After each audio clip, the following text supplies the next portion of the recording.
Hello students, आज हम पढ़ने जा रहे हैं जो एमएससी जो सेमेस्टर सेकंड है उसकी जो फर्स्ट बुक है उसकी फर्स्ट यूनिट, जिसमें सबसे पहले हम स्टडी करेंगे आर्की बैक्टीरिया।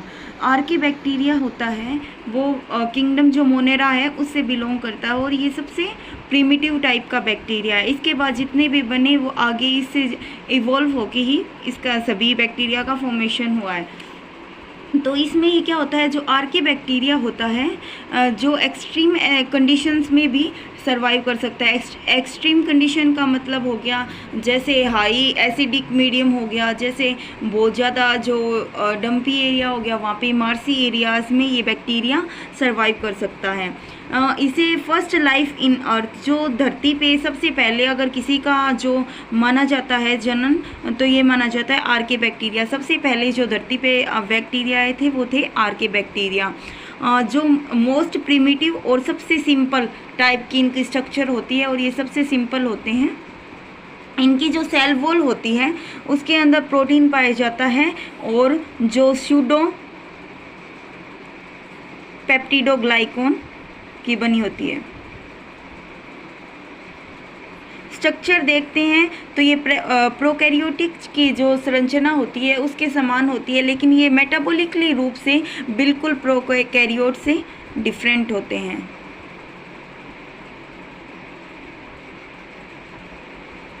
अब देखते हैं हम second, habit and occurrence. Habit में हम देखते हैं कि ये मार्सी एरियाज़ में हाई सोल्टी कंडीशन में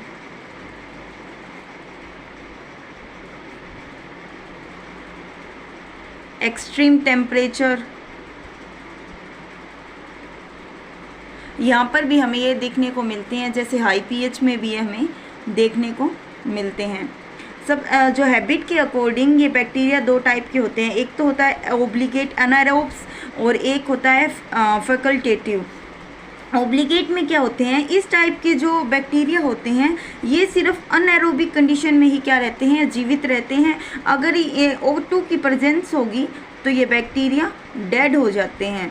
एग्जाम्पल हो गया मिथेनोजेंस हो गया, ठीक है, जो कि जो रूमिनेंट्स होती है उसके अंदर पाया जाता है, जो आगे फर्मेंटेशन जो सेलुलोज होता है उसके डाइजेशन में ये हेल्प करता है। फैकल्टेटिव क्या होते हैं, अगर ऑक्सीजन प्रेजेंट होगी तो भी ये अपना काम करेंगे, तो भी ये जीवित रहेंगे, लेकिन कुछ ऐसी कंडीशंस आ जाती हैं जहाँ पे ऑक्सीजन एब्सेंस होगी फिर भी उस कंडीशन में ये जीवित भी रहते हैं। एग्जाम्पल हो गया हेलोफाइट्स हो गया, थर्मोएसिडोफिल्स हो गया। अब हम देखते हैं इनकी शेप और साइज़। जो बैक्टीरिया होते हैं ये इनकी अलग अलग शेप होती है, जैसे रोड शेप के हो सकते हैं, प्लेट लाइक हो सकते हैं, स्पाइरल हो सकते हैं, स्केयर शेप में हो सकते हैं, और इनका साइज होता है 0.1 माइक्रोमीटर से लेके 15 माइक्रोमीटर तक का। अब हम इनकी स्टडी कर जैसे जनरल कैरेक्टर देखते हैं। जैसा कि मैंने आपको पहले ही बताया था, ये सबसे आदिम मतलब सबसे प्रिमिटिव टाइप के बैक्टीरिया होते हैं, और ये जो एक्सट्रीम कंडीशंस जैसे हाई पीएच हो गया, हाई टेम्परेचर हो गया, उनमें भी ये सर्वाइव करते हैं। जो इनकी सेल वॉल होती है, जो सूडोपेप्टिडोग्लाइकॉन, जो आगे के जो बैक्टीरिया होते हैं या फिर जो डेवलप्ड होते हैं उनमें पेप्टिडोग्लाइकॉन की बनी होती है, लेकिन इनमें सूडोपेप्टिडोग्लाइकॉन की पाई जाती है। जो सेल मेम्ब्रेन होती है वो लिंक्ड रहती है डी ग्लिसरॉल फॉस्फेट से और डाइफॉस्फेट चेन से। अब देखते हैं, और इनके अंदर जो क्या होता है, जो सिंगल सर्कुलर, जैसा कि डायग्राम में आपको दिखाई दे रहा है, सिंगल सर्कुलर डीएनए प्रेजेंट होता है इनके अंदर, और इनमें जो जनन होता है वो सिर्फ एसेक्सुअल रिप्रोडक्शन द्वारा होता है। इनमें कोई भी सेक्सुअल रिप्रोडक्शन नहीं पाया जाता। ये जो बैक्टीरिया होते हैं ये जो कार्बन साइकिल हो गई, नाइट्रोजन साइकिल हो गई, इसके अंदर हेल्पफुल होते हैं। इनके अंदर जो जो भी जैसे अदर बैक्टीरिया होते हैं उनकी तरह इसमें क्या होता है, जो न्यूक्लियस और जो वेल डेवलप्ड जो ऑर्गेनेलीज होते हैं, जैसे माइटोकॉन्ड्रिया हो गया, गोल्गी बॉडी हो गया, ये एब्सेंट होते हैं। अब देखते हैं हम इसकी स्ट्रक्चर। जैसे बाहर की ओर आपको दिखाई दे रही है बाहर की कवरिंग, ये है सेल वॉल, इसके जस्ट नीचे की ओर है सेल मेम्ब्रेन जो कि लिपिड की चेन्स की बनी होती है, और जो सेल वॉल होती है वो सूडोपेप्टिडोग्लाइकॉन की फॉर्म होती है। इसके अंदर की तरफ देखते हैं तो ये साइटोप्लाज्म में कुछ संरचनाएं दिखाई दे रही है, जैसे आरएनए हो गया, ये जो लाइन की तरह हो गया, ये जो होता है 16S की आरएनए होता है ये। और इसके अंदर जो ये आपको सर्कुलर जो स्ट्रक्चर दिखाई दे रही है, ये जो सिंगल स्ट्रक्चर दिखा रही है, ये डीएनए है। और इसके बाहर की ओर जो मूवमेंट में हेल्प करता है वो पिलाई भी पाए जाते हैं और फ्लैजिलाई, ये दोनों क्या करते हैं, मूवमेंट में हेल्प करते हैं। और जो ये दो आपको दिखाई दे रहा है, ये गैप दिखाई दे रहा है दो मेम्ब्रेन्स के बीच में, इसे हम बोलते हैं पैराप्लाज्मिक स्पेस। और जो ये बैक्टीरिया होते हैं, आर्के बैक्टीरिया, ये होते हैं यूनिसेलुलर स्ट्रक्चर। इसमें जो न्यूक्लियस होते हैं जो वेल डेवलप्ड ना होके थ्रेड लाइक साइटोप्लाज्म में बिखरे रहते हैं। और सेल ऑर्गेनेल जैसे माइटोकॉन्ड्रिया हो गया, गोल्गी बॉडीज हो गया, ये पूरे के पूरे एब्सेंट होते हैं। और इनमें आरएनए होता है वो 16S प्रकार का पाया जाता है। और जो डीएनए होता है वो क्या होता है, सर्कुलर डीएनए पाया जाता है। अब ये कितने टाइप के होते हैं, ये मेनली 3 टाइप के होते हैं आर्के बैक्टीरिया। एक तो हो गया मिथेनोजेंस, हेलोफाइल्स और थर्मोएसिडोफाइल्स। इसमें मेथोजेंस होते हैं, मिथेनोजेंस होते हैं, ये क्या करते हैं, मीथेन प्रोड्यूस करते हैं।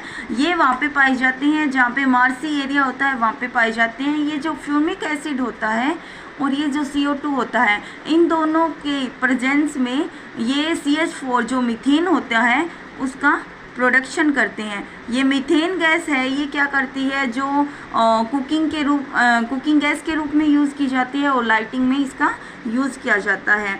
जो मिथेनोजेंस होते हैं ये क्या होते हैं, जो रूमिनेंट एनिमल, जो जुगाली करने वाले जानवर होते हैं, जैसे गाय हो गई, और उनके जो गट होती है उसके अंदर प्रेजेंट रहते हैं और ये सेलुलोज होता है उसके डाइजेशन में हेल्प करते हैं। एग्जाम्पल हो गया मिथेनोकोकस हो गया, मिथेनोबैक्टीरियम हो गया। अब देखते हैं हम हेलोफाइल्स। हेलोफाइल्स का मतलब ये है कि ये ऐसे बैक्टीरिया होते हैं जो सोल्टी एरिया, जहाँ पे हद से ज़्यादा सोल्ट पाया जाता है, उस कंडीशंस में ये सर्वाइव करते हैं। जो इनकी सेल मेम्ब्रेन होती है उसके अंदर रेड कैरोटेनॉइड पिगमेंट प्रेजेंट होता है, जो इन्हें हार्मफुल जो सनरेज होती हैं उनसे बचाता है। एग्जाम्पल हो गया हेलोकोकस हो गया। अब थर्ड देखते हैं हम थर्मोएसिडोफिलस। थर्मो से मतलब होता है टेम्परेचर। जो ऐसे बैक्टीरिया, ऐसे आर्के बैक्टीरिया जो हाई टेम्परेचर और हाई एसिडिक मीडियम में सर्वाइव करते हैं उन्हें हम बोलते हैं थर्मोएसिडोफिलस बैक्टीरिया। और इसका एग्जाम्पल हो गया जैसे थर्मोकोकाई हो गया, थर्मोप्लाज्मा हो गया। अब देखते हैं हम आगे न्यूट्रिशन। न्यूट्रिशन मेनली तो ये क्या करते हैं, डायरेक्ट एब्जॉर्प्शन करते हैं फूड का। ये क्या करते हैं, जो कुछ बैक्टीरिया होते हैं केमिकल प्रेजेंट होता है उसके अंदर, ये सनलाइट की प्रेजेंस में केमोसिंथेसिस करते हैं। ठीक है, जैसे फोटोसिंथेसिस होता है उसी प्रकार वो क्लोरोफिल की प्रेजेंस में होता है, उसी प्रकार जो केमिकल की प्रेजेंस में सनलाइट की हेल्प से जो सिंथेसिस होता है उसे हम बोलते हैं केमोसिंथेसिस।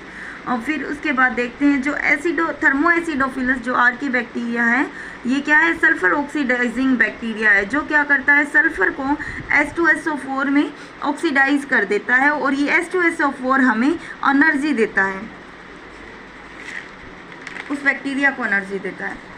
अब बात करते हैं हम रिप्रोडक्शन। रिप्रोडक्शन मेनली मैंने आपको बताया था कि सेक्सुअल रिप्रोडक्शन ही इसके अंदर, एसेक्सुअल रिप्रोडक्शन ही प्रेजेंट होता है और जो सेक्सुअल रिप्रोडक्शन होता है इसके अंदर एब्सेंट होता है। जिसमें क्या होता है, रिप्रोडक्शन 3 टाइप का पाया जाता है, बाइनरी फिजन, फ्रेगमेंटेशन और बर्डिंग। बाइनरी फिजन क्या होता है, इसके अंदर क्या होता है, कोई भी बैक्टीरियल सेल होगी, इसके अंदर ये DNA हो गया, ये साइटोप्लाज्म हो गया और यहाँ पे RNA वगैरह की है। इसके अंदर क्या होता है कि धीरे धीरे ये एमाइटोसिस होता है और इसके द्वारा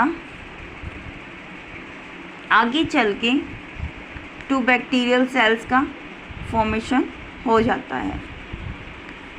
इसके अंदर फ्रेगमेंटेशन क्या होता है, जैसे कोई बैक्टीरिया है, बैक्टीरिया छोटे छोटे फ्रेगमेंट्स में डिवाइड हो जाता है और हर एक फ्रेगमेंट आगे जाके न्यू बैक्टीरिया का फॉर्मेशन करता है।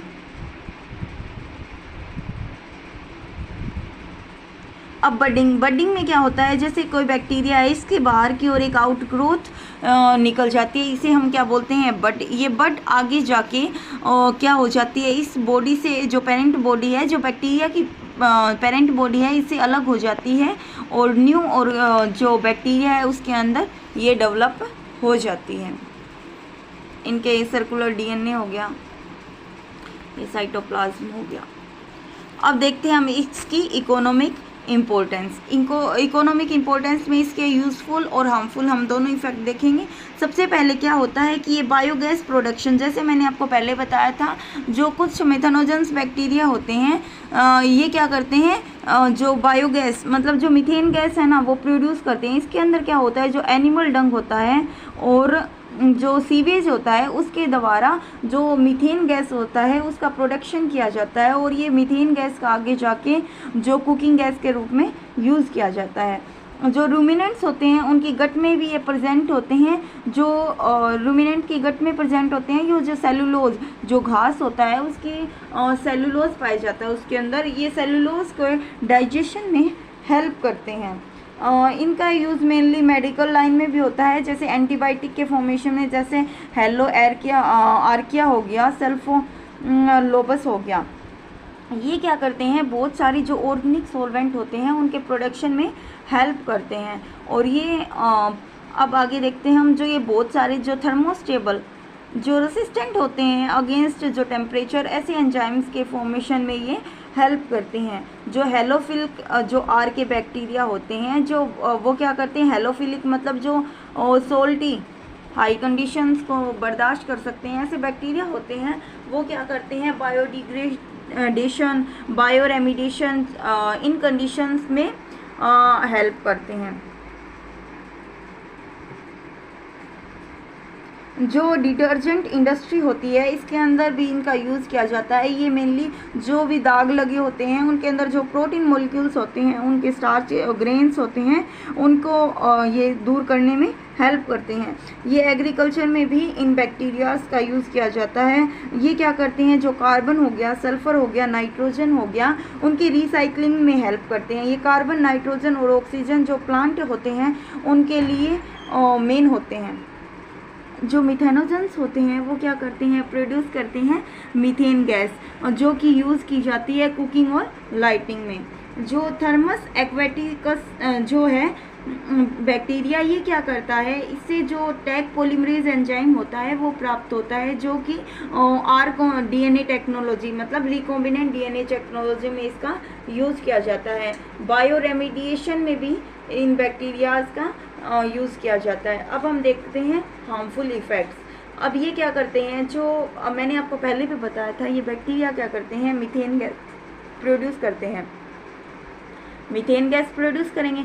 मीथेन गैस क्या है, एक ग्रीन हाउस गैस है जो क्या करती है, ग्रीन हाउस गैस है और ये ग्रीन हाउस इफेक्ट को इंक्रीज करती है। ये क्या करते हैं, बहुत सारी डिजीज़ हो गई, जैसे गम डिजीज़ होगी, गैस्ट्रो इंटेस्टाइनल डिजीज़ हो गई, इनको कोज करते हैं। ये क्या करते हैं, को जो H2SO4 है इसको फॉर्मेशन करते हैं, जो कि एक हार्मफुल केमिकल है। ये डीनाइट्रिफिकेशन में कोज करते हैं, मतलब जो भी नाइट्रेट्स के रूप में जो बनाई हुई है उसे ये दोबारा N2 की फॉर्म में कन्वर्ट कर देते हैं नाइट्रोजन को। ये फूड पॉइजनिंग में के लिए जिम्मेदार होते हैं।